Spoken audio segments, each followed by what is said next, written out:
Hello, everybody. We've got Craig and Mark here. A special edition. We're trying a format out here. Mark is in Texas right now. You're in the Dallas Fort Worth area, right? Yeah, yep. I'm right next to Frisco. Actually, the pedal back behind me, it'll say Little Elm, which is where we're actually at. I'm on the border. I'm a city block away from Frisco, Texas. So yeah. Okay.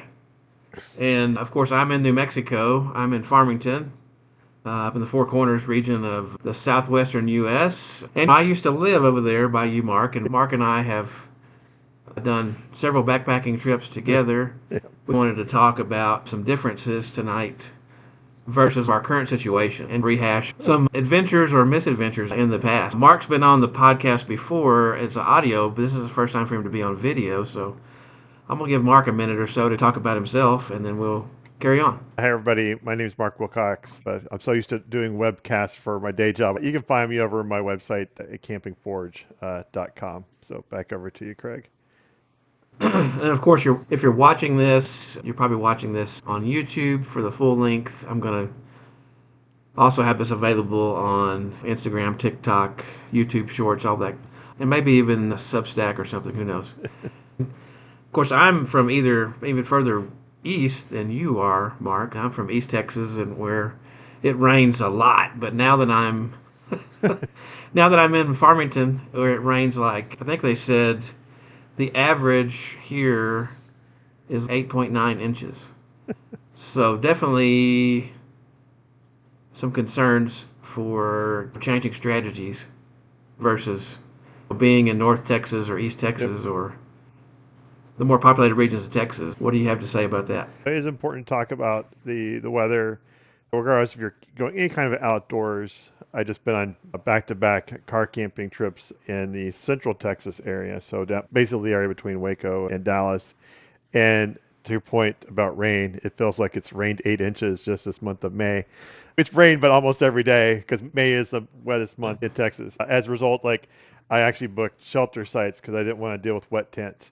And so, yeah, to your point, also would say when you're going to go on any kind of backpacking or hiking trip. Now, I know most of you are thinking backpacking. You're thinking more closer to like where near where Craig lives now, up in the mountains and that. But you can hike around and backpack or go in the wilderness anywhere, and rain can really impact you from multiple ways. I'll use this as just touch point quick, is because maybe we're going to talk about it here in a minute, which is my trip from a couple years ago, where when Craig and I have been on the trip, we were actually on a backpacking trip where it was just like raining a lot, and the trail we were on Yeah, was what should be a simple trail turned into a difficult trail because of so much mud. In fact, I was talking with Craig last night, and I went there last year with another buddy, and the trail, because a part of the trail, it has a hill that's about, I don't know, 500 feet straight up, and in dry conditions, it's just strenuous, and you just have to worry more about dehydration getting up the hill.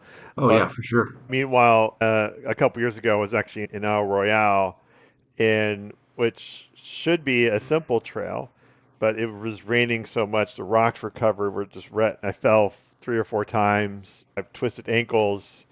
I came a couple times very close to hitting my head on some very large rocks, where I started thinking like, I volunteered to come here. I paid money to come. I flew half across the world. It felt like, because like I said, going from Right, North Texas to Isle Royale, which is just off the coast of Canada. It's technically an American territory. It's an island, but you're a lot closer to Canada than you are the United States. And I was going in right. June thinking it was going to be dry and cooler than Texas. It was actually warmer in Isle Royale that week than it was in Dallas that week, uh, especially with the humidity. Yeah, it's not a big concern here like that as far as rain, but of course, things you have to consider. A lot of the roads out here, when you get off of the paved road, so to speak, you're on BLM land where there's a Yeah, lot of oil leases. You're accessing some of these hiking areas like Chaco Canyon and other places like that around here, and even up in Colorado, you're accessing a lot of these dirt, sandy, whatever roads. And if it rains, even with a four-wheel drive high clearance vehicle, you're not going to get through. You're going to get stuck. or what about? And Do you have to worry about flash floods where you're at too, or? Oh yeah, definitely flash floods. You have all these areas back where I'm from and back where we have done backpacking around the Dallas area, above and below, you have all these little creeks. And the difference Yeah. is they are a creek because they have water in them. That's right. But out here you have washes, Yeah. which at some point in the year there might be some water in there, but there may not. And then Yeah. it may be during that monsoon time, which usually for this part of the world is late summer into early fall Yeah. sometimes. You have a huge amount of water. So you have to be a little cautious about your accessible routes Yep. and how they can turn around real quickly just from an access standpoint of actually getting to the spot. Yep. It's a little different than Isle Royale where you have to actually get up there, get on a boat, and then Yeah. tackle that boat across the water, and then you're like stuck over there, right? Yep. Yeah. So a little bit different strategy. And with that in mind, it's super dry out here. As I said, the rainfall, 9 inches a year. Any backpacking or day hiking trip or camping trip, you're probably going to have to be carrying in a lot of your water that you're using because you're not going to be able to get it. Kind of in similar terrain down in like Big Bend and Yeah. stuff, and I have as well, which is pretty similar to New Mexico in a Yep. lot of ways. But you're having to carry liters and liters of water sometimes, and that can be detrimental to your trip plans when you got to hump so much water in. I would say It can, the ultralight people. I remember when I was talking about planning my Big Bend trip, who claimed to be an ultralighter, and they were like, I said, yeah, I have to carry 8 liters of water, and they were like, why are you carrying so much water? Just get your water on the trail. I'm like, there's no water. Officially, there's no water in Big Bend. There's right. and no, there are. It's like you're talking about. There are some places during the backpacking season.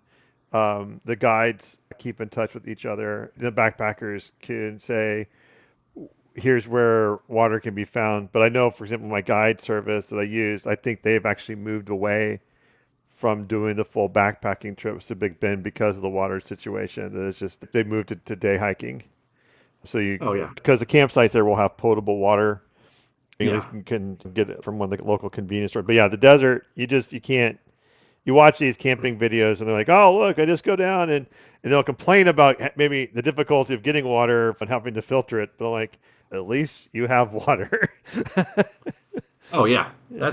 That's the biggest change from some of the stuff that I've done because I've been backpacking in Arkansas and Yeah. Oklahoma and Louisiana where it's still green and you still have water. Yeah. Even when we were doing that trail, Oh, what is it oh, called? cross The timbers. Cross Timbers. Yep. And I'm filtering water out of the Red River, Yeah. and the water is obviously it's reddish brown, Yeah. It's the but name. I'm able to filter it out. It doesn't necessarily taste the best, but it's filtered and it's clean. Yep. Things that can harm me. Yep. Some places out here, you may be miles and miles away from a Yep. water source. Yeah. I remember talking to a guy at REI and he told me he had to filter water out of basically a depression that had some water in it, and then sitting in the middle of it was a cow patty. And he said the filter took care of the bad stuff in the water, but it still smelled of cow patty. That's when Yeah. you know, that's when you know you hard up for water when you're, Oh, sure. Yeah. again, kids, don't follow the instructions of whatever filtration system. That was an emergency, but you don't want to find yourself in that predicament. I think versus central eastern U.S. Yeah, versus out here in the yeah, Southwest, especially, you're going to have to take water into consideration in a yeah, multitude of ways. yeah, And that's going to change your strategy quite a bit. yeah, So speaking of your yeah. like a summary of your Isle Royale trip, Yeah. what was the plan of your Isle Royale trip, Yeah, and so the hour, yeah, what so went bad? yeah, so it was. I went on a group trip. It was a guided trip, but it was supposed to be a day, 6 night trip through Isle Royale, which again is an island. It's a 3 hour boat ride from Minnesota to the island. It's the least visited United National Park in the continental United States. That Oh wow, also apparently has the distinction of being the most revisited national park in the United States. And you're like, okay, I want to go back. And it's very pretty. It's known for the fact it's a couple things also unique about it is that while it is in the northern part, you would expect to find bears. There's no bears on the island, and there's no raccoons. huh? So, but there's plenty of moose. There's some wolves. Anyway, so it's a relatively flat terrain too. So I wasn't expecting that much of an adventure. But it was June, and I was there in June. A heat wave came in. It Yeah, was 90 something degrees, almost like a monsoon season. It turned into a swamp. The mosquitoes were Right. so thick. As soon as you hit the trail, the mosquitoes didn't leave you 24/7. And by like day 3, we had a severe thunderstorm come through, destroyed all my gear, my tent gone, all Yeah. backpack, everything soaked, everything. So we decided to bail. Like we talked back to base camp back on the mainland, and they had already booked. They called and got me a ride on the ferry if I could get to, Hmm. but I had to get to a fishing camp that day to make the ferry ride the next day. So 10 Oh, wow. mile 10-mile forced march hike through an unmarked to a trail basically hadn't been on by who knows how long. Anyway, got on the boat the next day, took a 3-hour boat ride. Of course, the way this went, my phone by now is about almost dead. And I intended to say, I'm gonna get on the boat and let's do a podcast. I'm just gonna relax, and then when I get back on mainland, I'll figure out how to get to a hotel and everything. And anyway, phone's almost dead. My charger was completely soaked, so I couldn't even recharge my phone. And got on mainland now, where the dock is. It's a Hmm. town of 150 people, so there's not even how much. I was about to get 75 miles to my suitcase and all this other stuff in a motel.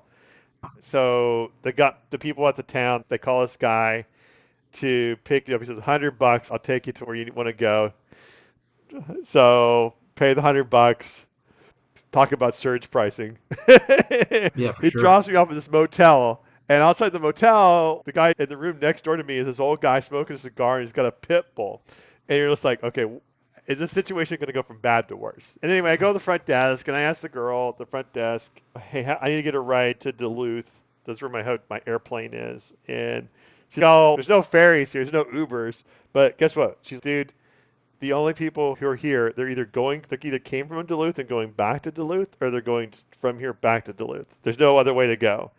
Um, Oh, wow. and I go back. I end up getting back to I gone back to 7-Eleven, got some chips and sodas, came back to my room, and the guy outside with the pit bull, he goes, "Hey, I work the weekends at this motel, but during the week, in exchange for working the weekends, they let me stay in their hotel for free. If Hmm. you need a ride somewhere, let me know." And I'm like, dude, I need to ride to Duluth. And he says, pay for the gas, I'll take you. So we get in the car. Hmm. The dog is the friendliest dog I've ever met. And he drops me off. And to me, the miracle of all this is just the kindness of people here. But in terms of the backpacking stuff, and really, the fact is that it doesn't matter how well you're prepared and how much experience you have, stuff can Yeah. just go bad. I had my gear. I had a tent that'd been through many rainstorms before. We got 8 inches of rain and 70-mile-per-hour winds on an Yeah. island, and it just flooded out. I have friends who say it doesn't matter how waterproof your tent is, eventually it's going to fail. I don't believe that. I think modern tents, particularly if you got the Dyneemas and stuff, these things are it. If they're flooding out, you're probably Noah's Ark has returned. I think it. Right. It's part of it too was because when the tent was starting to fail, like you haven't slept properly in a couple of days. I definitely had too much stuff open in my backpack. In hindsight, because the thing is, I did actually have an emergency bivy, which is what I used to sleep overnight before waiting for the ferry. In hindsight, what I Hmm. should have done is thrown everything. Once it was raining that bad, and I realized water was like flooding the bottom of the tent before it Yeah. completely became a swimming pool, I should have just taken my sleeping bag because it wasn't that cold. I should have just taken everything, shoved it back in the dry sack, wrapped that all up, and just got in the bivy and just waited it out, and I would have been fine. Yeah. But the thing was, things got wet, sleeping bag soaked, the tent's a disaster. Oh, yeah. I was going to have to bushcraft something out of it to try and make things work the next day. And I could have done it, but I was just like, okay, I could have died last night. I didn't. I'm done. I want to go home. So it's time to Right. bail. The island will be here. And I would definitely go back to El Royale. I'm not so sure I want to backpack it again, but because I'm like, I'm not sure I'm open to. If I was 25 and not 53, I'd be more open to go back to it. But at this point, I said, you know what? Unless it's an easy trip, a truly easy trip, like maybe for a couple nights, like I'm not so open for wanting to do the week longs anymore. I'm more the like, hey, let's go and we'll hike for a little bit. Not so much inclines, declines. I don't need to do a lot of adventure scrambling anymore. Uh, Right. and just enjoy camping and hiking and hanging out. But you young kids out there, get out there and get to it. Yeah, for sure. Yeah, It definitely takes a toll on us as we get older. I just turned 51, and I was in Joshua Tree on my yeah, birthday, and of course, another desert environment. And yeah, the good thing about it, as I was there in early April, so it wasn't really hot yet. yeah. But one of the biggest things I would say about being out here, they call us a desert, I guess, because of Lack of our precipitation. here in the high desert on the Colorado Plateau in Farmington. One of the biggest things here compared to where you are is we don't have shade. Yeah, Like we have some little trees, yeah, like little pinyon yeah, pines and yeah, junipers here yeah, and there. But sometimes you're just yeah, out in the middle of a field of sagebrush and there's yeah. nothing. Oh God, it's the worst. Yeah, so you really have to prepare with sun protection gear, covering yourself up with sun Well, at hoodies least, and wide yeah, but your wide brimmed hats and good stuff. yeah, I would say, for example, one of the most underrated pieces of gear to bring is those survival ponchos. They've got the mylar on the inside, like a Uh space huh. blanket or survival blanket. Okay. But the thing is, what I'm bringing it up here is that because during, if you were suddenly to find yourself in a rainstorm or something and you got cold, you can put it over you. But also in a mylar, is make sure it's actually true mylar. Mylar Mm-hmm. reflects, you can flip it inside out in a heated environment and it will reduce your temperature. See what Okay. it was invented to reflect the sun on spaceships. Oh. Okay. It Yeah. what it does is it reflects 95% of incoming infrared. So if you were to make a flip it on the outside, it will lower temperatures. I'll be conservative, somewhere between 2 to 10 degrees. Really depends on thickness and that, but Mm-hmm. that's important. And Sure. also, it's another reason too to keep a tarp or poncho or something like a tarp with you, lightweight tarps for backpacking. I used one on one of our trips to the Dinosaur Valley, where you can use it to make shade. You can tie a trekking pole to it, and or tie it to a Oh yeah. yeah, a little brush or something. You can make shade because heat of the day, you gotta. I said yeah, because beginners will go out there. People who are not from the area, they'll just Yeah. underestimate it. Oh for sure. Because people in the Big Ben groups and subreddits, people are asking, "Oh, I want to go out there right now." And we're all like, "No, you don't. Yeah. You don't. It's Yeah. the heat. Yeah. July is the wrong time, buddy. It looks beautiful on the photos because you're sitting in air conditioning. If you go out there and people don't, and another thing too is people don't realize how remote your places like this are. Yeah. Grasp when you're in Big Ben and you're at I think at one of the junctions that we're going to north, you're going north to go to Marathon.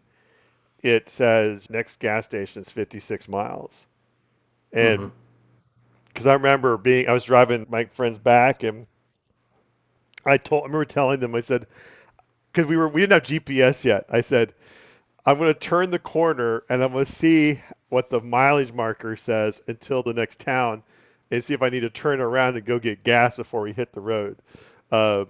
Because I was driving my pickup truck. Nowadays, I have a Hyundai Santa Fe hybrid, so I'm like, I feel like I can go 600 miles. Like, Sure. and if I go slow enough, the electric kicks in, and then I can really extend it. Sure. But Yeah. anyway, The average person may not be able to do that. so, and these are things again. You have to think about. You have to take this seriously. In the 5 years, like you and I have known each other, I've never heard of anybody. We have not lost anybody in Big Bend to a wildlife encounter. There's including bears. There's javelinas, there's mountain lions, there's Yeah. rattlesnakes, there's Yeah. bears, there's scorpions. Everything you Right. could think of that could bite, sting you, you do not want to encounter in daylight or at nighttime is out there. Right. Right. And yet people don't, they leave you alone. But every year we'll lose a couple of people to heat exhaustion, and it's just tragic. And it's always people who they weren't even trying to do anything outrageous. They're going to go for a day hike, and Right. they didn't go out there with the water, and they didn't realize they were in elevation. Heck, I was nearly one of those victims. To think about, I was almost one of those statistics last year. We went out there. I was out there with a friend who we only were there going to be there for a day. So you're trying to get in Yeah. as much. So I went on one trail, my favorite trail out there, the elephant ears or the Batman ears. Uh And huh. I love about it is no one's there. It's actually mostly flat up until you get to this great lookout point. And so I know I can hike it, and I was hiking it fast, but you're at 8,000 feet, so I'm kind of like going, my buddy's like suffering behind me. I'm not paying attention. And then said, why don't we drive over to St. Helena's Canyon, which is like the easiest freaking hike. Right. When we drive over there, we drive over the canyon. It's Big Bend. It's still 40 miles away. We drive over there. We start hiking up this canyon. And the first half, it's only a 1 mile hike, but the first half mile is in concrete. They have a nice concrete pathway. But anyway, I ran out of water.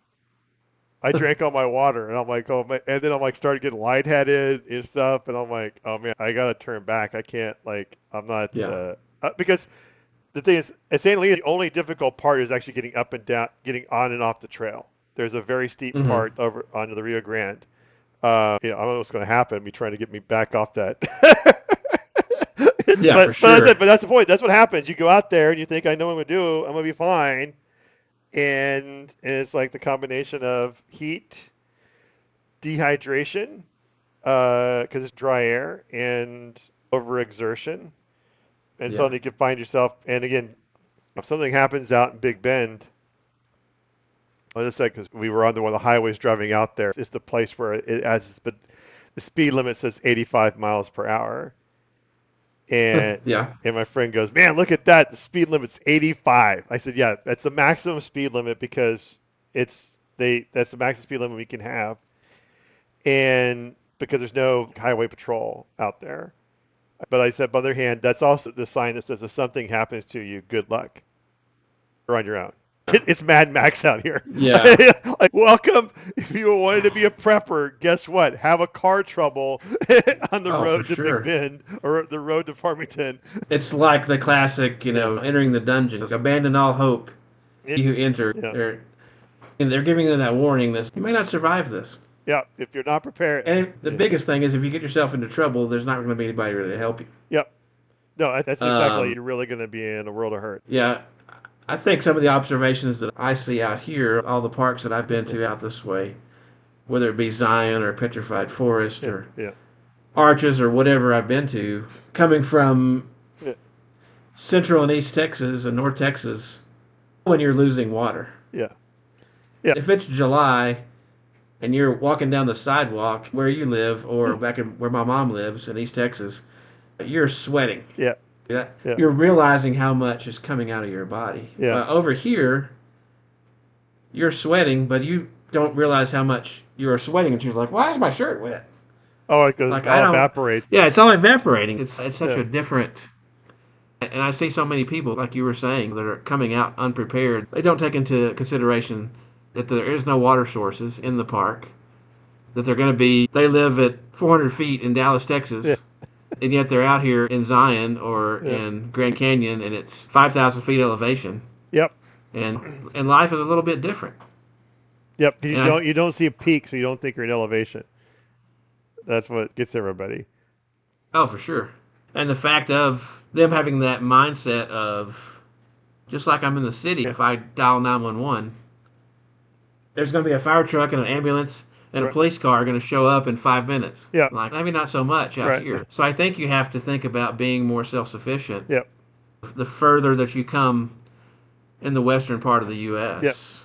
Or if you're not in the U.S., like we're going to look at a video here in a minute. A lot of the audience, you folks out there watching, probably are familiar with yep. one. I think you know who Like, I'm talking about. yeah. Well, no, we'll Anyway, say it when we bring it up. Yeah, we can go. yeah, That's a good we segue. bring. That's a good segue. We'll pull it up. Yeah, because she actually talks about an adventure she's had recently. And is it the New Zealand one or? Yeah, that's what I was going to pull up. Yeah, So we'll go to share, and we'll play a little bit of that video. yeah, All right, can you see that, Mark? yeah. Miranda goes outside. I think her channel's changed a couple names a couple times, so that's no wonder. Yep, Yeah.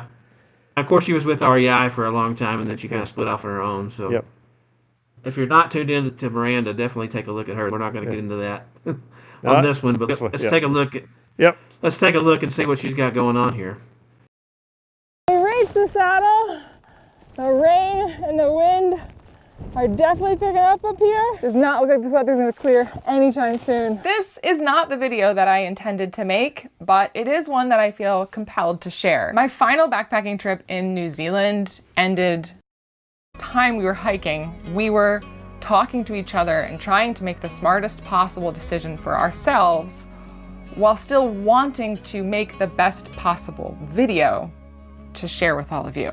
Rainer and I are currently up in between a bunch of these tarns, kind of a boggy area. We're struggling a little bit with navigation just because this track that we are on today is not a proper trail, it's a route. There's no trail markers, there's barely a footpath. We're just trying to find our way through. It's about 5 o'clock. It's taking us a lot longer to do this hike than I think I expected, just with all the navigation.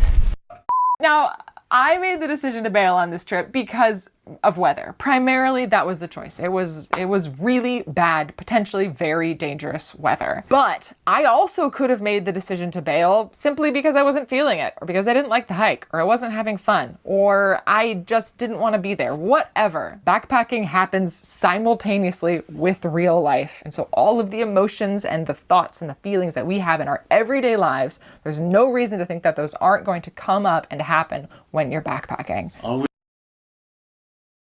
we have to decide is what to do with the time that is given to us. Yeah, I can't imagine being out there, Mark. That would be like a dream come true, like Lord of the Rings. Yeah. But obviously, they're trying to follow this kind of general direction. It's an unmarked path. I guess it has a general place that people go through, but it's not really a marked path that they go through. The weather is bad. Yeah. Little comic relief there at the end. But what decision point do you have, Mark, when you decide? Obviously, you have the one glaring example from I guess I have all the reasons to, because we have a mutual friend we've gone with. I tell you, I go camping with him the most, and he's driven my wife to the point now where she's like, look, she takes internal bets on if we're actually going to make our camping trip. We're mostly car camping. It's just kind of still annoying. But the point being is, yeah, I have done all of the evacuations. I have bailed, like, for example, the first time I went out with my buddy, we were going to LBJ Grasslands. And it's a place outside of town called Decatur. And I swear Decatur gets the worst weather in the Dallas-Fort Worth metro. Like every time there's gonna be a bad storm, it's gonna hit Decatur first. And sure enough, we were out, and my buddy and I were out there, and we knew we had the chance of rain. So I went to check to see what the weather was, and there was a storm coming through that was like the size of Rhode Island or something. Yeah. It was one of those giant storm fronts coming through. It ended up being a tornado. So we had to pack everything up and scramble 5 miles back to the car and get out of there to race the storm home. So I've done that. Right. I've done ones where, being in Texas, I've done where it suddenly got too hot for us. I've done where it literally was like, because we're doing it for fun. It was supposed to be like 70. It wasn't supposed to get warm on us until like for 48 hours until after we got home. Yeah. Warm front came in, or it came in a little sooner. And then we're in a place, like I said, we're in a place without shade, and we could go into our tents and we'd be okay. But then it's like we're backpacking, so we don't have a tent where we could share and just to hang out. Yeah. So I came really close to having a medical emergency on a backpacking trip once. This was a few years ago. I developed basically an infected prostate. I never thought I'd ever say that on YouTube. But anyway, if you're a man of a certain age, one way or the other, you're going to have to go see the doctor for this thing because it's built in. For sure. Anyway, I started having problems. Thankfully, it was on the last day of the trip, so I was able to. Yeah. I did have to. I got off the trail and went straight to the emergency room. And yeah, it was also Super Bowl weekend. Watching the Super Bowl on your phone while in the emergency room is not the most enjoyable way to watch a Super Bowl. I don't know what the most enjoyable way it is to watch one, but I'll say that was one of the least enjoyable ways to watch a Super Bowl. Right. The part of it is, I have gone out so many times. But also, on the other hand, positive, sometimes when you're like, because a couple weeks ago, just in terms of outdoors, we got a rare chance to have nice weather to go camping in early May. And I had to work late on Friday. And I was mad at myself that I got stuck in a meeting that went longer. And so I was like an hour late going to pick up my friend. and we were going down to outside of Waco. And it turned out is because I was an hour late, I missed the literal tornado that went through the town next to the campsite. Oh my God. By the time I showed up at the campsite, I was a little upset. It was dark, and I was happy I missed the rain, but I didn't know it was a tornado because the storm had all passed me by the time I got there. Then, Oh yeah. but when I was checking it the next day, when I was checking in at the ranger station, they're like, "Oh yeah, we had the rain, the stuff. It came through. We had tornado stuff." And I'm like, "Wow, okay, man. You talk about luck. You just went the other way because I was late there. I missed a tornado." Yeah, the downside of camping in spring in Texas is that it's going to rain, it's going to thunderstorm, and you're more likely to bail on weather. Going back to Miranda's point, weather is the thing you got to pay the most. I think you have to pay the most attention to because it is also the thing that you just can't. We're not sitting in four-walled, we're not sitting in brick structures, and things can flood, and rivers can flood, and creeks can flood, and lakes and like you said, I mean, I'm talking about like where you're at. Even if you don't have to get stuck with a flash flood, you get turned into a mud pit that you don't have a vehicle that can drive through it. It is things you're likely to think about planning a trip because it's just never something you have to think about at home. But what about you? I just think that you have to take into consideration, like she was saying at the end of the video there, maybe sometimes you're just not feeling it. Yep. I was on, let's see, I've done Eagle Rock Loop in Arkansas. Yeah. I've done it a couple of times. I think it was the second or third time I was doing it. I don't know, it was just really hot and humid. And it wasn't really that hot and humid. It was like September. Yeah. So it wasn't like it was July. Yeah. Yeah. Because it gets probably just as hot, even though people think running to the mountains of Arkansas is going to relieve the heat from Texas or Louisiana or wherever. It does reduce it a little bit, but it's still super humid. It still gets hot. And I can remember just coming around. Luckily, the nice thing about that particular trail is it makes a big loop, and there's a bunch of access points where you'll see people from time to time. And feeling queasy, I didn't vomit or anything. Yeah. I was feeling nauseous. I think I'd eaten some, I don't know, tuna on a tortilla earlier, which I normally have no problem eating. Yeah. I've eaten a bunch of those type of things on the trail. But the combination of it being hot, it was humid, maybe I hadn't been consuming enough water, I don't know. Yeah. Even though that trail, you're walking through water. Yeah. You're walking around the water. There's always water available. The resource that you need right there available. You have to collect it and put it inside of your body. Right, yeah, exactly. It's not going to go and keep that balance going. Yeah. And sometimes that's difficult to do. Now, luckily, I was at that point of no return where I was going to be miles and miles before I saw somebody. So I just contacted some people and said, "Hey, I'm sorry to bother you folks, but could you take me back to my vehicle?" All right, yeah. Because I just wasn't feeling it. Yeah. And it's a thought I think I'll leave everybody with tonight is no matter how much you prepare, I think you have to decide when enough is enough. Yep. And if that's your breaking point, then you need to figure out some way to get yourself out of there in a safe manner. Try it again, maybe. Yep. The mountain's always going to be there, is like Miranda says in that video. Yeah, the mountains are going to be there. Yeah. That trail that you're hiking, it's going to be there. You'll have other opportunities to get out there and do it. So I would say don't put yourself in danger to try to complete something that you may not be able to do safely. Think about safety. Prepare well for your environment. Even though New Mexico and Texas touch, you can see the differences between how I need to prepare being here in New Mexico now versus how Mark would prepare being in Texas. So keep that in mind. If you have any kind of comments, questions, whatever, please let us know, and we'll try to answer those best that we can. Thanks, Mark, for coming on. Yep, my pleasure. You got any final words? No, I'm good. We can wrap. Okay. Yeah. All right. Sounds good. All right. Anyway, until next time, we'll probably try to do this as a regular meeting on here, meeting of the mind, so to speak. Yep. And anyway, thanks so much, folks, for watching. We'll see you later. Yeah. Be safe out there on the trail. Bye.